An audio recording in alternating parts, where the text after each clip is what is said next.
everyone, and welcome back to my channel. Today I'm doing my crafting gift guide for 2022. I thought this would be a fun video to do for those of you that maybe get a lot of gift cards for Christmas to, say, your favorite online shops or Michael's or Hobby Lobby or one of those places. Or if you're looking for some ideas to give gifts to some of your friends that like to do paper crafting. I'm mainly going to be sticking with journal making and card making type supplies because that's mainly what I do down here in my craft room. And a lot of these things are new to me. They're not exactly new for this year, but they're things that I've kind of discovered, and some I've just discovered more recently. But they're definitely products that I think can make your life easier when it comes to journaling or card making, different paper crafts in general. So let's go ahead and get started. So I have talked about my guillotine trimmer for quite a few months now.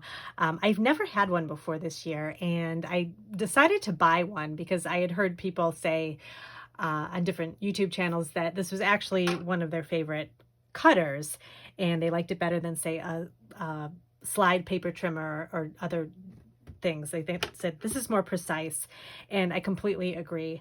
I have used this more. In fact, I used to use a slide trimmer all the time. I'll show you this one. For my card making, I use this slide trimmer here, and it's a nice trimmer. I really like it. It's one of my favorite if you're going to get a slide trimmer. But for journal making and for trimming down very delicate magazine pages and things like that, this is not the best trimmer to use because you can end up ripping your pages. Or I also use a lot of vintage wrapping paper with my journals, and a lot of times that can tear as well because the paper is so delicate. So I think the better route to take is the guillotine trimmer, because rather than sliding a blade across your paper, you're actually kind of cutting down on the paper. And I really like this one from We Are Memory Keepers. It has quarter measurements, and the grid on it is very easy to see. It's got the black lines and then the teal lines too. And I find I can cut just about everything with it. And that's another thing that's been really helpful. When you make journals, a lot of times you make your own spine to kind of expand the journal a little bit. And I use a lot of this book board, which is kind of a a little bit thicker than chipboard. And I was using a hand blade to cut it, and that's not always the safest thing. And I found using this guillotine trimmer, I get really nice cuts with this, and it's safer to use. And I've been using it for everything now. And even with card making, I mean, it's great to cut down cardstock. It's kind of what I've been going to more than my slide trimmer. So anyway, I just think this is a great investment, and it's not that much. It's about $60, depending on, but you can also look for sales and things like that online. But I just think this is a good one. This is the full size. They also have a mini size too, but the full size kind of covers everything. So I would definitely recommend getting the full size. The one thing that I want to add too, this is not to be near children. You need to kind of keep this tucked away. And it also has a lock on the side too to lock the blade in place, but I would still keep this kind of out of the way if you have kids that are going to be running around in your crafting area. It's narrow enough that you can kind of slide it down behind something so that it can't be taken out. But yeah, so I would definitely keep it out of the way of anybody that shouldn't be getting into it. For those of you that enjoy stamping, like I do, you probably find yourself collecting a lot of different kinds of stamps. I use a lot of photopolymer stamps, the clear stamps, but I also love to collect wooden stamps. And some of the stamps that I get from certain companies, they only come in the red rubber type of stamp. So sometimes it's an unmounted red rubber stamp, and it's helpful to have a tool to kind of help guide you when you're stamping, because you can't see what you're doing, whereas with a clear stamp you can kind of see over the top and see what's happening. So for this, there was a tool called the Stamp-O-Majig that I don't think they make anymore, but Wendy Vecchi has a tool that kind of does the same thing, and it comes in 3 pieces. You get this acrylic block that you can use to attach your red rubber stamps to. So if you have a stamp that doesn't have a wooden block to it, you can use this little acrylic block to secure the stamp to stamp it. Otherwise, you can just go ahead and use your wooden stamp like I have here. And So I'll just first get the tool ready by kind of pushing this little square plastic piece right in the corner of this L-shaped acrylic piece, and then I will use just a black dye ink or something, and I will ink up my stamp and then put it right in the corner here, stamp it down onto this acrylic piece here so that I get an image. And then the image of my stamp is on the acrylic piece, and I can remove this L-shaped piece for now. And then you just position it wherever you want it on your cardstock. So for instance, if I wanted it at an angle right here, I've got the glasses that would be stamped here, and you just put your little L-shaped piece right here, right up against it like this. Move the acrylic stamp away, or move the acrylic piece away, replace it with your inked stamp. So you re-ink your stamp, and then pop that right in there and stamp it, and you'll get the image right where you want it. So it's really easy. It doesn't take a lot of time. I use this all the time when I'm using my wooden stamps. So it's a great way to, if you're not sure how to position your wooden stamps to get them to go where you want them to go, this is a great tool for that. So next up is kind of an organizational tool. I love to use baskets and trays and things in my craft room, especially if I'm moving if I have a couple of different tables in my craft room, if I'm moving from one place to another. And I recently discovered these divided trays. You can get them on Amazon, and they come 2 in a pack. And they're really great because they have a larger area that's divided by a few smaller areas. And I like these for any type of project. So if you're doing beading, maybe if you're making cluster embellishments and you want to kind of divide up your embellishment pieces, the different types, different textures into the trays, you can load it up here and then bring it to wherever you're working. Or if you want to bring it, out of your craft room and you want to watch TV or something like that, you can just have this with you. And it's a nice sturdy tray, and it's nice that it comes 2 in a pack, and I use these all the time to just kind of to move around my craft room and grab my supplies. Now this next product is new to me. I know this has existed for a while, but it's a mini iron and wool ironing mat. And I purchased these on Amazon. I make journals, and a lot of times I use fabric to cover my journals. And what I find is that I'll grab a piece of fabric and it's kind of wrinkled, and then I have to go and pull out my big ironing board with the board and the big iron, fill it up with water and do all that. And sometimes I just need a quick, like maybe there's just one little wrinkle and I just need a quick way to get the wrinkle out. It also works really well with ribbon too. So if you have a wrinkled ribbon, so, you don't want to take out your whole ironing board and all your supplies just to get the one ribbon.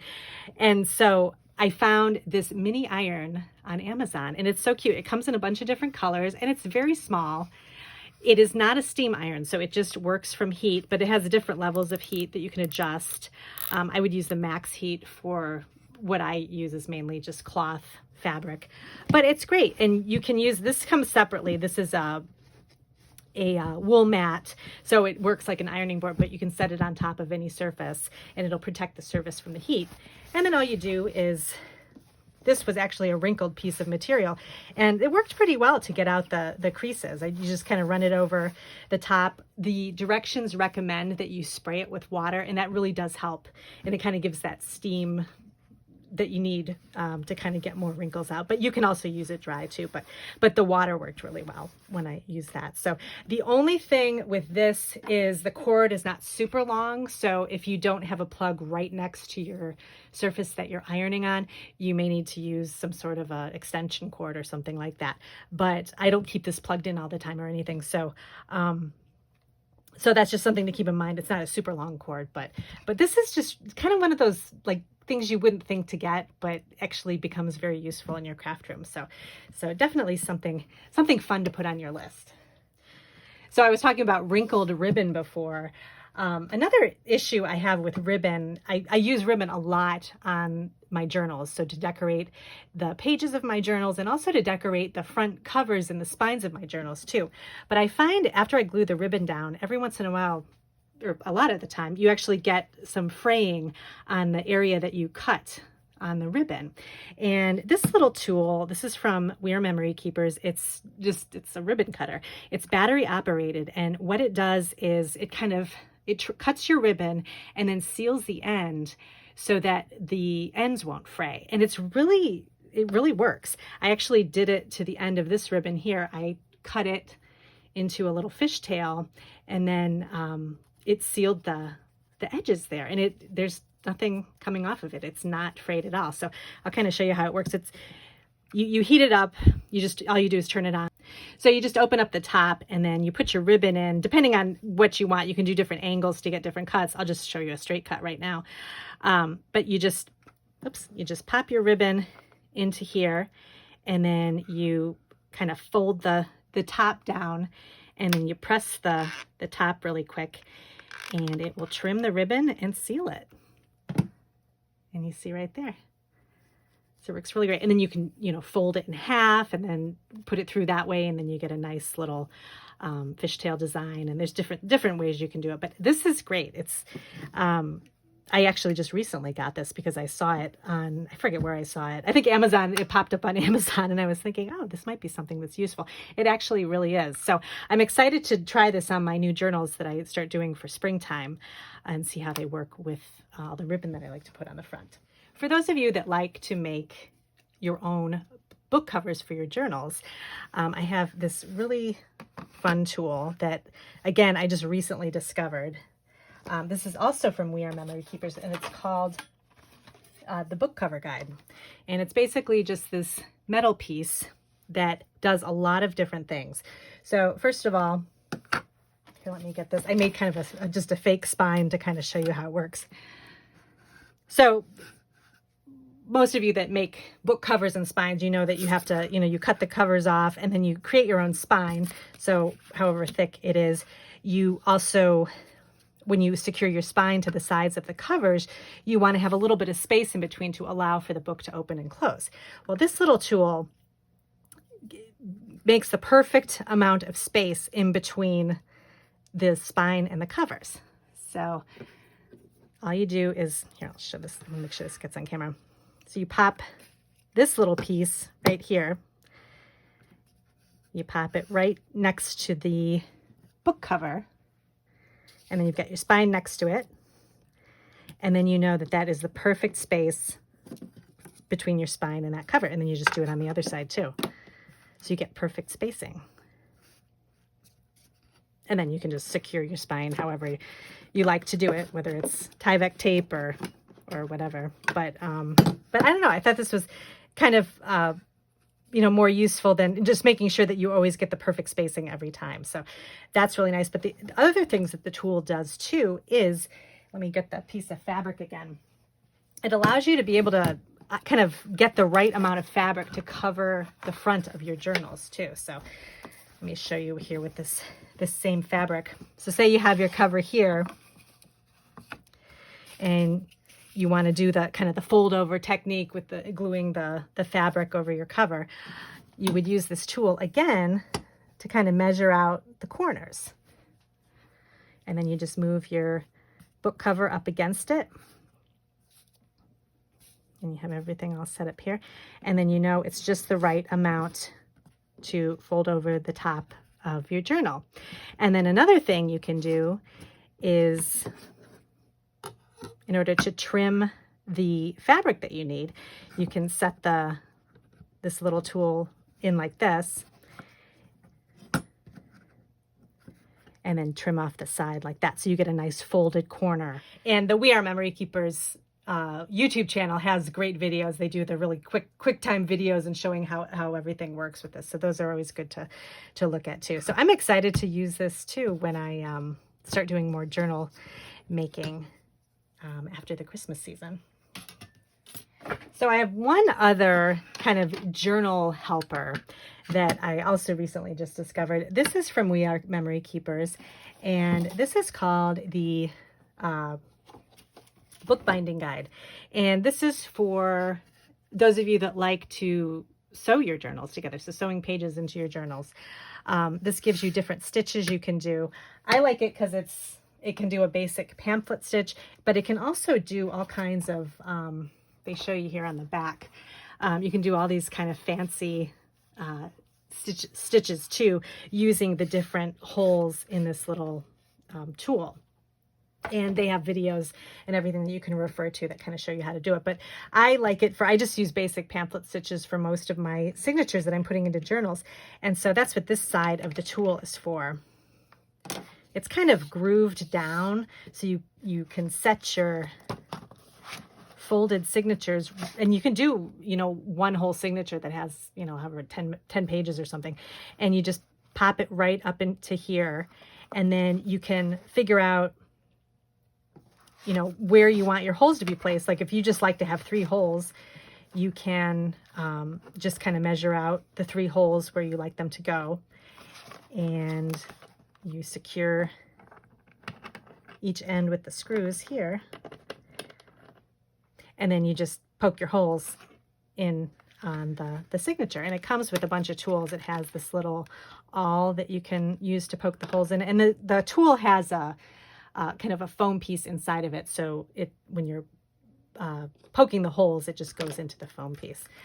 It also comes with some waxed string along with a couple of different types of needles, curved needle and a straight needle, that can help you with the different kinds of stitching. So I used this actually in a recent video I made with this little greeting card journal, and I used this guide to do my pamphlet stitch, and it worked really well, because sometimes I get uneven stitches and I always want to make sure everything's measured perfectly, and this allows you to do that. So, and then like I said, there's a lot of different types of stitching you can do, so I'm excited to kind of try out some different things, and it's nice to have a little guide to kind of help me do it. Then the last thing I wanted to talk about, that's kind of always a great gift to get somebody or to give to yourself for, any time of year. I love In Her Studio magazine. This is from the Stampington Company, and it has so many great articles in it. It basically is a magazine dedicated to people's craft studios, which, if you like to watch YouTube videos giving craft room tours, this is the type of magazine you'd want to look at. It's got not only tours of people's craft rooms and how they explain how they store things and everything. It has just beautiful photographs. But it also has a lot of different inspirational articles and information. So people will talk about not only what's in their craft room, but how they stay motivated to craft, what their favorite music is, what supplies they like to keep handy. Lots of kind of tips and tricks in here. And I like this magazine for times when I'm kind of not feeling like going into the craft room. I'm just not maybe feeling motivated. I'll pull out this magazine and just kind of flip through it and read some kind of inspirational articles about people and how they stay motivated and things like that. And it kind of helps me to sort of recharge and get ready to get back into the craft room. So they are having actually a deal right now at Stampington. I think you can get, I know they always have deals on back issues too. So if you want to try an issue first, you can go look at that. But I think they have a subscription deal right now with some of the different magazines. And I think In Her Studio is one of them. So I'll put a link to all of that and you can take a look. But this is also available at bookstores too. I think Barnes & Noble and those types of places. So, but this is really one of my favorites. I really love this magazine. So that is everything for this year. Just some kind of crafty suggestions for if you're just kind of looking for some ideas of, what are some new things I could add to my craft room, some kind of nifty tools or whatever. So I hope everybody has a great holiday season. Let me know if you have any questions about any of the things I talked about, and stay tuned in the new year for new videos in my craft room, and I'll be doing more journaling and more collage and basically more of the same, card making, that kind of thing. So I'm looking forward to the new year. So have a great holiday, and I'll see you next time.